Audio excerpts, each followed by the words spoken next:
क्या पाया आपने अबकरी से, क्या पाया? हजरत अबकरी से माशाल्लाह से कम ये तो है कि जिंदगी के किसी भी मोड़ पे कोई भी मसला है तो ये समझ में पहले तो आ जाता है कि इसका हल है इंशाल्लाह। और वो आप जो भी वजाहत दिए हुए मुझे उसको और तवज्जुहात में कमी कभी हो जाती है, जो बात है इंसान हो जाती है, फिर उसकी और तवज्जो बढ़ा के वो चीजें फिर लगता है कि हाँ इस मुसीबत से भी निकल जाएंगे। और अभी भी हजरत टॉन्सिल का बहुत मसला चल रहा था, तो बाएं हाथ की उंगली को जो आपने कहा था टॉन्सिल के लिए मालिश करें, उससे उसी से फायदा हुआ, बल्कि दवाएं फेल हो गई लेकिन उससे फायदा हुआ। आप वो सारी दुनिया इस वक्त आपकी बात सुन रही है, बताएंगे क्या तरीका था जिसकी वजह से टॉन्सिल से फायदा हुआ?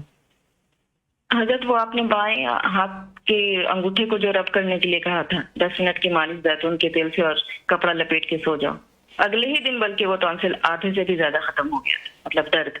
बायां अंगूठा लें, ऐसे मालिश बाएं अंगूठा लेके जैतून के तेल से 10 मिनट बाएं अंगूठे को खूब मालिश किया, उसको गर्म जैसे अंगूठा हुआ, कपड़ा लपेट से पट्टी की तरह लपेट कर सो गई। जी जी हजरत। वो इतना बड़ा एक मसला था आपने जिसके लिए एंटीबायोटिक पता नहीं क्या क्या गोलियां दवाइयां खाई होंगी, और आपने एक रात अमल किया और उसके दूसरे दिन एक रात में ही काफी फायदा हो गया, तो मैंने उसको हफ्ता भर पूरा कंटिन्यू ही कर लिया कि वो ठीक ही रहे हमेशा। जी, और एक रात में ही आधे से ज्यादा मसला हल हो गया था। जी